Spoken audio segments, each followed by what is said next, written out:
The Center for Energy Nanoscience is an energy frontier research center located at the University of Southern California and was formed out of a mutual interest among the faculty at various universities to try to develop a better understanding of the phenomena that control the efficiency and ultimately the cost of solar cells and light-emitting diodes. The center is emphasizing solar energy because, after all, the sun is an inexhaustible supply of energy. But unfortunately, the cost of the technology right now inhibits its use. The center was organized around the idea that we would develop the fundamental understanding necessary to have breakthroughs in the efficiency and cost of these devices. The center also has a strong effort in the development of efficient light-emitting diodes for general-purpose lighting. The technologies for light-emitting diodes that we're developing have the prospect of improving the efficiency of light sources by a factor of 10. If we can achieve that, we'll reduce the amount of fossil fuels that we need to consume in the world to generate light.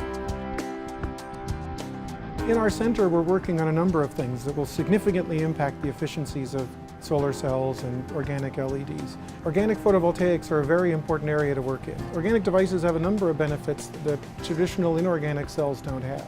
We can prepare organic cells on virtually any substrate: glass, plastic, metal foils, even paper, which gives a lot of new areas you could think about deploying solar cells that you couldn't with a traditional cell. An interesting component of organics is that you can think of them really as modular components, that we can swap out one organic material for another and look at the devices as a function of this material substitution. We spend a lot of our time trying to understand how an LED or a solar cell actually works, thinking of it on the more sort of microscopic scale. What are the individual steps that are involved in each of these processes? And once we understand those, we can start designing materials that optimize each of the individual steps.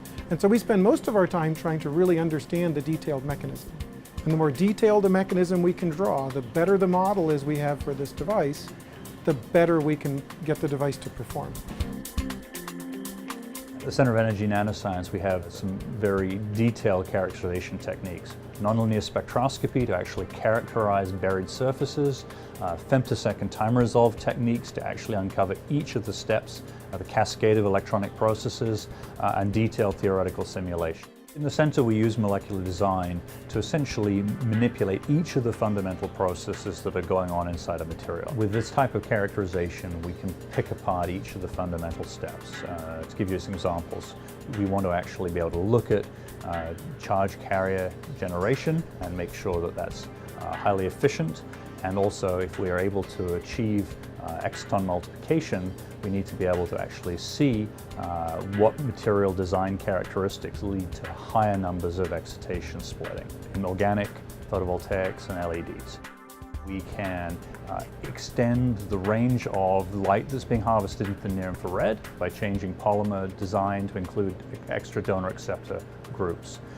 We can engineer the morphology of molecular materials to enable processes like singlet fission or triplet annihilation, respectively, in photovoltaics. These are all new elements that can be brought to bear to increase the efficiency of a given material in its device.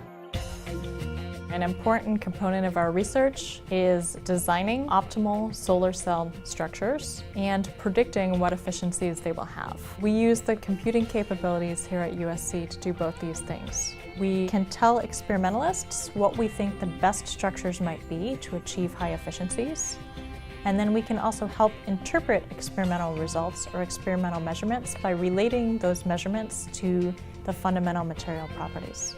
The high-performance supercomputing facility that we have at USC is very important to the efforts of our center. The facility itself has more than 1 million cores available for processing. And that means that we can take large simulations and split them up to run on multiple processors at the same time. This is important both for modeling at the atomistic level as well as the level of light interaction with nanostructures. We are currently performing experiments to show that nanowire structures are more absorptive than solid films. On the atomistic level, researchers are using simulations to understand how nanostructures form atom by atom, and help understand the conditions under which we can grow defect-free structures. On the larger scale, simulations have been used to design the structures that absorb the most light and provide the highest solar efficiency. The avenues that we're pursuing within the Center for Energy Nanoscience are in some sense unique. They involve unique structures and unique platforms for both solar cells and for LEDs. In addition to that, we have some of the world experts in both of those areas within the center. I think we have the prospect of making great breakthroughs in these areas that will advance the technology of both solar energy and solid-state lighting.